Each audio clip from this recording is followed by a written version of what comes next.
Je vous remercie de vous être déplacés pour l'événement de ce soir qui marque la parution du numéro 73 des Cahiers des 10 et la remise du prix des 10 2020.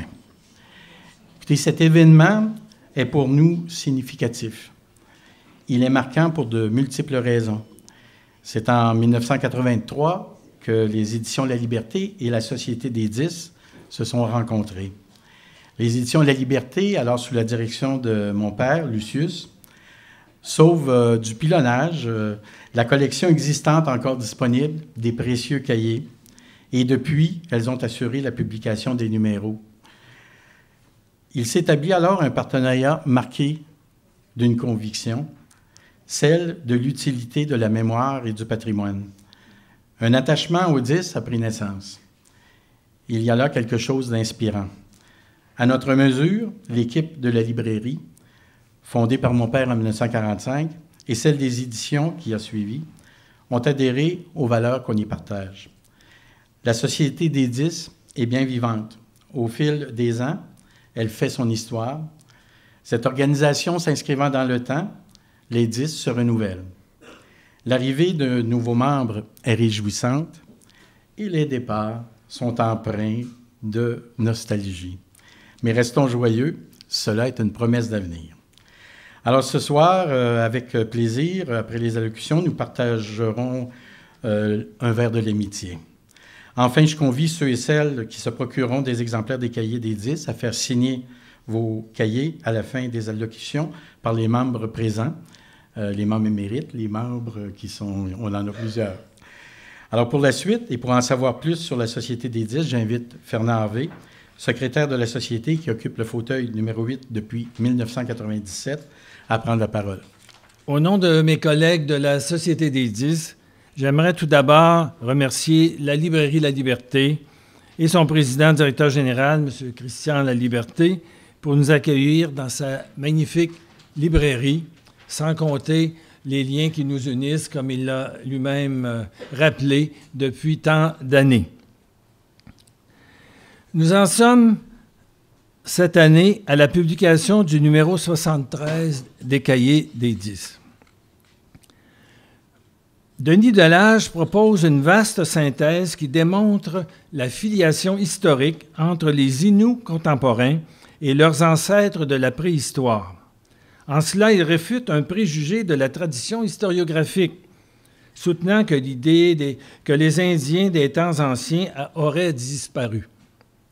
En ayant recours à la linguistique, aux sources historiques et à la tradition orale, Denis Delage explique que les contraintes imposées aux Inuits, peuple nomade réparti en petites communautés locales sur un vaste territoire aux ressources alimentaires variables, les Inuits, donc, ont contribué à structurer leur organisation sociale fondée sur un réseau de parenté élargi, lequel a facilité les alliances et le commerce entre les nations. Dans son premier article, comme membre des 10, Christian Blais, Christian est là, reconstitue divers éléments jusqu'ici négligés qui ont forgé la Constitution du Québec entre 1763 et 1947. Il s'agit essentiellement de ce qu'on appelle les commissions et les instructions royales transmises par la couronne britannique aux différents gouverneurs en poste dans la colonie et qui avaient force de loi sitôt rendues publiques. Selon Christian, il importe d'en tenir compte parallèlement aux grandes mesures constitutionnelles que sont la proclamation royale de 1763, l'acte de Québec de 1774, l'acte constitutionnel de 1791, l'acte d'union de 1840 et la Confédération de 1867. Et je pense que ces travaux, son article, vont créer certains remous chez les constitutionnalistes. L'article de Simon Langlois, qui malheureusement est absent aujourd'hui, traite du Conseil des arts du Québec, qui a connu une existence éphémère et tumultueuse entre 1962 et 1968. Alors, c'était un conseil qui était formé de 26 membres nommés par le gouvernement sous la présidence du sociologue Jean-Charles Falardeau. Cette instance au statut mal défini est entrée en conflit avec le ministre des Affaires culturelles de l'époque, Georges-Émile Lapanne, et son sous-ministre Guy Frégault, qui la considéraient, eux, comme un simple organisme consultatif. De son côté, Falardeau souhaitait, lui, aligner son action sur le modèle du Conseil des arts du Canada pour l'attribution de subventions. C'était bien avant le calque. Laurier-Lacroix, qui également vous prie de s'excuser, nous fait visiter, lui, l'atelier du peintre Ozias Leduc à Saint-Hilaire, et cet atelier qu'il nomme Corelieu. C'est un atelier qui a été construit en 1890 comme atelier polyvalent qui permet à l'artiste de créer en toute quiétude et de l'utiliser comme lieu d'exposition et d'entreposage de ses œuvres. Corelieu a été aussi un espace de sociabilité remarquable pour 3 générations de visiteurs entre 1890 et 1954. Et il faut dire aussi que cet atelier va devenir un centre d'affaires pour les collectionneurs et les marchands. Lucie Robert explore de son côté, dans son article, la pratique du théâtre de société au Québec au cours du dernier tiers du 19e siècle. À partir des créations et des réalisations de Félix-Gabriel Marchand et des membres de sa famille, parmi lesquels se démarque sa fille Joséphine. Joséphine va épouser, comme certains le savent, le sénateur Raoul d'Endurant, plus tard. Alors, cette forme de théâtre amateur rejoint bientôt un public plus large dans les différentes villes du Québec et jusqu'à Ottawa. Selon Lucie Robert, il y a lieu de réfléchir sur le rôle de ce théâtre de société dans la redéfinition de la sociabilité bourgeoise à la fin du 19e siècle. Jocelyne Mathieu, dans son article, rappelle le caractère polyvalent de l'action de Françoise Gaudette-Smith, qui a occupé une place importante dans l'espace public du Québec entre 1926 et 1986. On se souvient d'elle pour ses interventions dans les journaux, à la radio, à la télévision, en faveur d'un milieu rural à la fois moderne et enraciné dans la tradition revisitée. Elle fonde sa propre revue, Paysanat, en 1938. Journaliste, conférencière et écrivaine, Françoise Gaudette-Smith dispense ses conseils pratiques aux femmes tout en abordant des enjeux de société plus larges. André Fortin, malheureusement absente également, analyse, elle, un corpus de 20 films québécois produits essentiellement depuis 2000 et qui prennent la forme de ce qu'on appelait les fictions biographiques, également appelées biofiction ou en anglais biopics. Ces longs métrages racontent la vie de personnages connus, par exemple Maurice Richard, Alice Roby, La Bolduc, Delormier, sous le mode de la fiction plutôt que du documentaire, avec des comédiens qui incarnent ces personnages. Et si la biofiction est largement pratiquée en France et aux États-Unis, cette forme d'expression cinématographique revêt certaines caractéristiques particulières dans le cas du Québec, où nationalisme, féminisme et figure de la victime constituent des thèmes et des traits récurrents. Louis-Georges Harvey met en lumière un fait oublié, celui de la mort violente du soldat William Hens à Montréal en 1835. Cette mort suspecte a donné lieu à un procès où 2 Canadiens ont été accusés de meurtre avant d'être finalement acquittés par un jury, grâce à la plaidoirie de 2 avocats du Parti patriote. Les événements entourant ce procès mettent en évidence 3 éléments interreliés. D'abord, la violence urbaine, à une époque où il n'existait pas encore de corps de police dûment constitué, viennent s'ajouter les tensions politiques entre le mouvement Tory, ultra-Tory d'une part, et le Parti patriote d'autre part, et pour couronner le tout, la partialité à l'époque et la corruption du système de justice coloniale. Enfin, dernier article, Yvan Lamonde revient sur la période de la rébellion des années 1837-38 dans le Bas-Canada en analysant les causes de ce qu'il qualifie d'inachèvement du projet d'émancipation coloniale par les acteurs de l'époque. Parmi les causes de cet échec, il met en lumière les désaccords et les oppositions parmi les Canadiens à propos des orientations de ce projet d'émancipation, tout autant que les moyens utilisés pour le réaliser. Des questions telles que la divergence des points de vue politiques entre Montréal et Québec, c'est pas nouveau, l'interprétation militaire, les problèmes de communication et le manque d'appui étranger comptent parmi les causes de cet échec.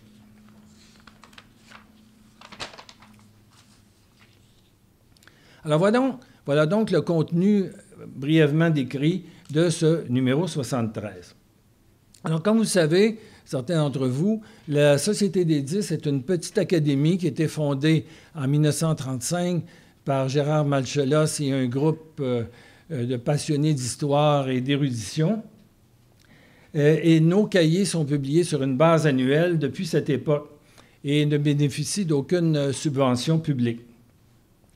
Le soutien des éditions La Liberté, évidemment, essentiel pour nous. Nous comptons aussi sur la cotisation des membres et sur le soutien des Amis des 10 pour poursuivre cette publication interdisciplinaire qui est consacrée à l'histoire du Québec et de l'Amérique française. Et je pense que l'une des façons de soutenir l'œuvre des 10 est de souscrire à un abonnement annuel au cahier via notre éditeur, les éditions La Liberté. Vous pouvez évidemment aussi devenir ami des 10, comme certains l'ont fait. Alors voilà donc ce premier volet terminé. Nous entreprenons maintenant le deuxième, qui est la remise du prix des 10 2020. Alors chaque année, depuis 2000, la Société des 10 attribue le prix des 10 à une personne qui s'est distinguée dans la recherche ou la diffusion des connaissances concernant l'histoire du Québec et de l'Amérique française. Au fil des années, ce prix a été attribué à des personnes qui ont œuvré dans des domaines aussi divers que l'histoire, l'ethnologie, l'édition, l'anthropologie, la généalogie, la bibliographie, l'archéologie, la réalisation radiophonique et le journalisme.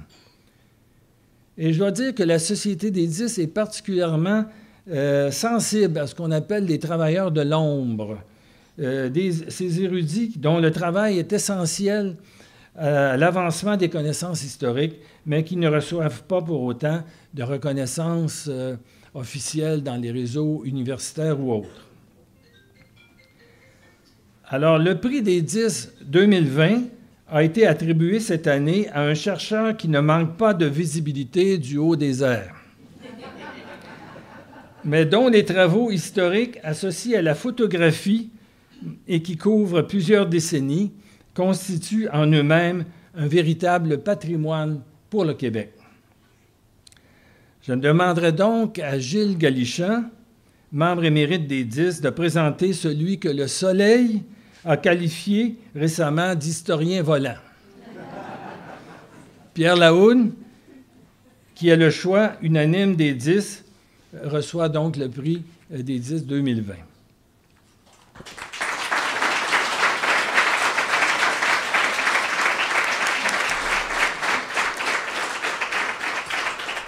Écoutez, présenter Pierre Lahoud à l'Assemblée qui est réunie ici aujourd'hui, c'est comme présenter le Père Noël à des enfants. Je pense que tout le monde le connaît fort bien.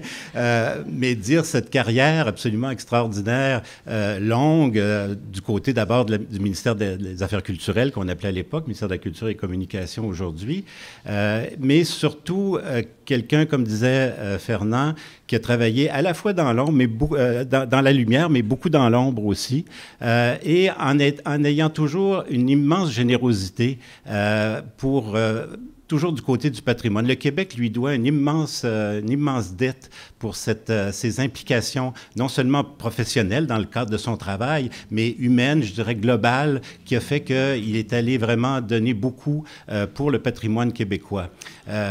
Et ça remonte à loin, ça remonte à beaucoup. Et c'est quelqu'un qui est d'une générosité, d'une ouverture. Je le sais parce que je siège avec lui à un comité justement sur le patrimoine à l'île d'Orléans. Et depuis tant d'années, avec toujours cette grande générosité et de collaboration avec les autres. Puis j'en vois plusieurs de ces collaborateurs qui sont ici. Bon, Jean-Marie Lebel, je voyais Jean-François Caron, Gaston Deschênes. On pourrait penser aussi à notre ancien collègue Michel Lessard, avec qui il a collaboré aussi. Bon, j'en oublie sûrement, puis je le regrette, mais beaucoup de gens ici ont travaillé avec lui, ont collaboré à des publications et savent évidemment à quel point il collabore beaucoup et à quel point il est généreux dans dans tout ce qu'il est. D'ailleurs, c'est toujours vers lui qu'on se tourne quand on ne sait pas où jeter la bouée de sauvetage du patrimoine. Là, on pense toujours à Pierre Lahoude, puis c'est toujours lui qu'on finit par contacter pour voir qu'est-ce qu'on pourrait faire sur tel et tel dossier et vraiment essayer de garder ou de protéger. On en parlait entre nous justement à midi au repas, à quel point on voit parfois disparaître autour de nous des pièces de patrimoine, des lieux qui sont riches au niveau archéologique ou autre, mais qui disparaissent évidemment sous la pression du progrès et des démolisseurs et avec lesquels il faut composer. Alors disons que là-dessus aussi, Pierre a été une espèce de vigilance, une espèce de point de référence, finalement, pour toute la société québécoise pour être capable de se relever et de pointer du doigt, de dire non, ça, on fait pas, on démolit pas ça, on essaie de conserver ou de restaurer ce qui a moyen d'être fait. Puis évidemment, on l'a évoqué tout à l'heure, c'est cette espèce aussi cette grande contribution qu'il a fait de cartographier, de photographier du Haut-Désert, le Québec, au fil des ans, le voir évoluer, comprendre aussi le paysage vu des airs, à quel point c'est extrêmement important. Et ce legs, encore là, je parlais de sa générosité, on sait qu'il a laissé je ne sais plus combien, de centaines de milliers de clichés qu'il a versés là, au patrimoine québécois. Alors, c'est extrêmement important pour la suite du monde, comme on dit. Et comme je l'ai écrit dans les cahiers, en présentant Pierre, j'ai dit ça prenait quelqu'un qui regarde le Québec du Haut-Désert pour nous faire découvrir les racines de ce pays-là et du peuple qui l'a bâti. Alors, je pense que vous allez avoir un plaisir, évidemment, à le découvrir, si vous ne le connaissez pas déjà, à le lire, à le découvrir profitez de la librairie ici, vous avez ses œuvres ici largement, et profitez-en et vous allez avoir l'occasion de le rencontrer tout à l'heure. Merci.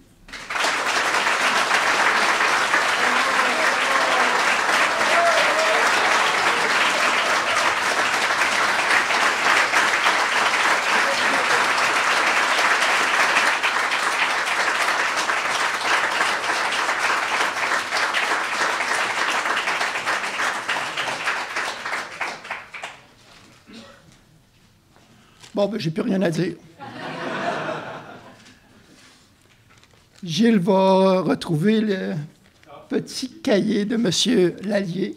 C'est M. Lallier qui m'a toujours montré d'avoir un petit dépliant, tout petit, de mettre des points de forme, puis d'y aller avec ces points de forme-là. En fait, je suis très honoré, très honoré, très ému aussi de recevoir ce prix-là. D'autant plus que je connais la plupart des gens qui m'ont précédé. Je vois mon ami Jocelyn ici, Jean-Marie Lebel, il y a Louise Poitier, il y a eu les Lacourcière, les Paul Aubin, les Provencher. Écoutez, je les connais quasiment tous. Je commence à être vieux. Et d'autant plus honoré que la Société des 10, c'est une institution remarquable pour la société québécoise, une institution très importante. Je ne peux pas dire que les articles de la Société des 10 ont bercé mon enfance. Ceci dit, c'est des articles qui sont très savants, mais qui m'ont permis à moi, dans mon jeune temps en histoire, de connaître le Québec, de le découvrir et surtout de l'aimer.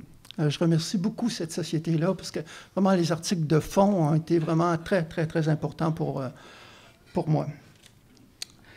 Cette société-là existe aussi parce qu'il y a des bénévoles exceptionnels. Fernand en est un, Gilles en est un autre, et je vous remercie infiniment, messieurs, de continuer à vous impliquer et à vous donner autant de temps que ça. Je vois mon ami Marcel Moussette aussi, qui a été membre de la Société des 10 et qui a été, comme Denis Delage, un des personnes que j'ai plus admirées dans ma carrière. Ces deux bonhommes-là ont été vraiment des personnes importantes pour moi. En fait, quand j'ai reçu ce prix-là, premièrement, j'ai été très, très, très, très honoré, très ému. Gilles était là, puis on était dans notre comité au patrimoine de l'île, puis il dit, est-ce que ça... On t'aurait le prix de la Société des 10, est-ce que tu es d'accord? Qu'est-ce que vous voulez dire? En fait, tant bien que mal, j'ai essayé d'aller dans les pas de mes prédécesseurs. Il y a eu, évidemment, une des personnes que j'ai le plus admirées dans ma vie, Gérard Morissette, qui nous a aidés à faire découvrir ce Québec, qui nous a aidés, qui nous a sensibilisés à ce Québec-là. Mais il y a eu les Michel Lessard, il y a eu aussi mon ami Henri Dorion. Écoutez, c'est pas un historien, c'est un géographe, mais c'est pas grave, on y pardonne quand même. Mais tant bien que mal, j'ai essayé de suivre leurs enseignements et leur façon de faire et leur passion pour ce pays-là. Cette passion-là qui ne s'est jamais démentie. Et à travers cette passion-là, je me suis découvert une espèce de devoir de mémoire, une mission, documenter le Québec, documenter au fil des ans, essayer d'appréhender ces changements, essayer de découvrir qu'est-ce qui se passe dans ce pays-là qui est tout à fait remarquable, voir son évolution, voir sa dégradation aussi. Et évidemment, je me suis pris au jeu, ce qui fait que maintenant, il suffit qu'il y ait une intervention quelconque, je prends l'avion, je pars avec le pilote et on va survoler ce territoire-là. Et au fil des ans, c'est plus de... je suis rendu à presque 1 million d'images qui couvrent tout le territoire du Québec et qui, tant qu'à moi, va être un legs extraordinaire à tous ces jeunes aménagistes, historiens ou urbanistes d'ici 20, 30 ou 40 ans qui auront à découvrir et à analyser ce pays-là. En fait, c'est l'histoire qui a été le cœur de mon action tout le temps. Cette histoire-là, elle est ancrée en moi et elle fait partie de moi. Et tant bien que mal, j'essaie de la sensibiliser parce que j'ai comme principe que si on sensibilise les gens au patrimoine, ces gens-là vont le protéger éventuellement. Évidemment, là, ces temps-ci, le patrimoine a besoin de beaucoup de sensibilisation. Mais il ne faut pas lâcher, il faut être tenace. Et je crois que ça fait partie de mon caractère d'être tenace ou boquer tête dessus. En tout cas, bref. En fait, je voudrais juste dire un petit mot sur mon grand-père qui est parti de la montagne libanaise pour venir ici au Québec et qui en arrivant ici, va commencer, lui, à vendre de la guenille, comme les Libanais faisaient. On disait Libanais, Syriens, des fois on disait même Juifs. Il se promenait de porte en porte, puis il vendait. Mais il vendait. Mon père a fait la même chose, puis à leur grand désarroi, leur fils est allé en histoire. Mais, quelque part, j'ai gardé mes racines phéniciennes parce que j'ai vendu du patrimoine. Et je continue à vendre du patrimoine. Et ce sang-là coule encore en moi. Alors, on a juste changé la fonction, mais je continue à faire de la vente. Alors, je voudrais dire merci à Henriette, ici ma conjointe, qui m'accompagne, qui me supporte et qui m'écoute tout le temps. Et sans regimber. C'est vraiment merci encore d'être là. En fait, mon ami Henri a toujours dit, tous les prix sont des grands prix. Mais tant qu'à moi, il y en a un qui est encore plus grand que les autres, c'est celui donné par les pères. Merci beaucoup.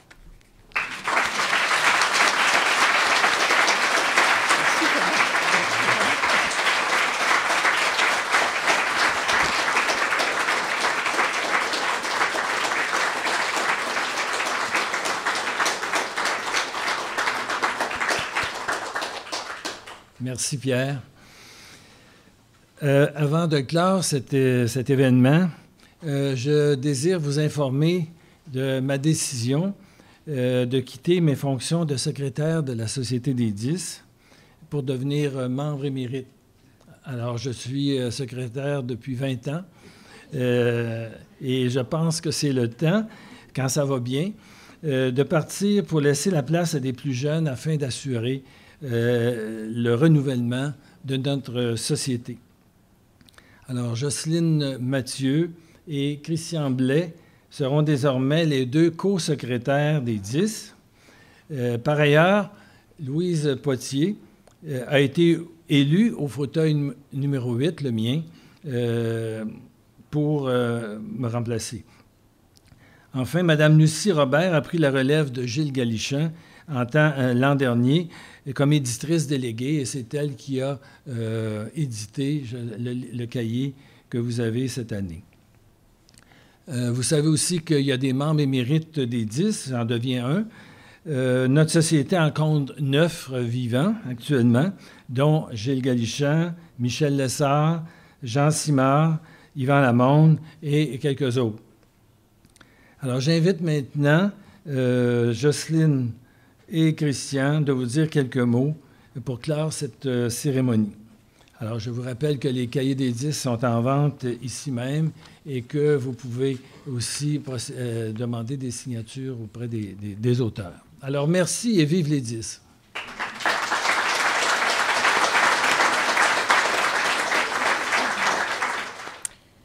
Mesdames et messieurs, chers amis, amis des 10, amis de la librairie La Liberté et amis à la librairie La Liberté, cher Fernand. Fernand Harvey a été au cœur des activités de la Société des 10 en l'animant et en la faisant rayonner pendant plus de 20 ans. Fernand a toujours agi avec dévouement et sagesse. Au nom de tous les sociétaires, je tiens à le remercier chaleureusement et à le féliciter pour l'immense travail qu'il a accompli avec tant d'efficacité dans l'esprit de convivialité des 10. Il y a mis tellement d'énergie, avec assiduité et grande générosité, que nous conjuguerons nos efforts à 2 pour suivre ses traces le mieux possible. Fernand, tu peux être fier d'avoir insufflé une telle vitalité à notre société, qui a un certain âge, et nous t'en sommes très reconnaissants et reconnaissantes. Tu nous lègues une maison en ordre, ce qui nous permet de mettre le cap en toute confiance sur notre 100e anniversaire en 2035. Et nous souhaitons te revoir souvent. Merci beaucoup, Fernand.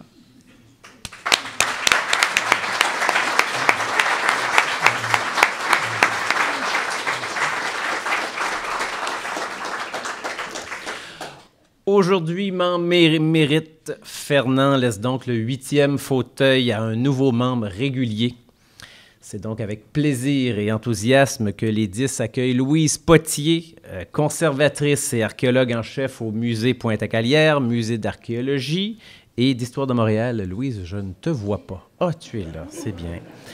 C'est donc une première dans nos annales qu'un récipiendaire du prix des 10 devienne par la suite membre de notre société.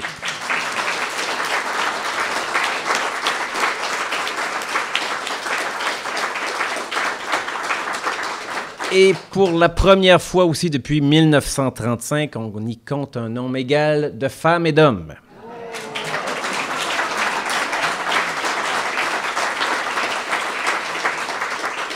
Bienvenue Louise, ton extraordinaire travail de mise en valeur de l'archéologie se signale par son excellence. Ta conviviale personnalité et ta passion contagieuse vont certainement alimenter la collaboration loyale qui demeure l'objectif premier de la Société des 10. C'est dire aussi que les Cahiers des 10 ouvrent à nouveau ses pages à une archéologue de renom, à l'exemple de Marcel Moussette, qui a fait preuve de leadership dans le milieu muséal. Louise publiera son premier article dans le prochain numéro des Cahiers. Pour terminer, nous vous encourageons à vous procurer le numéro 73 des Cahiers des 10 dans cette magnifique librairie et nous vous invitons à prendre un verre de l'amitié. Merci.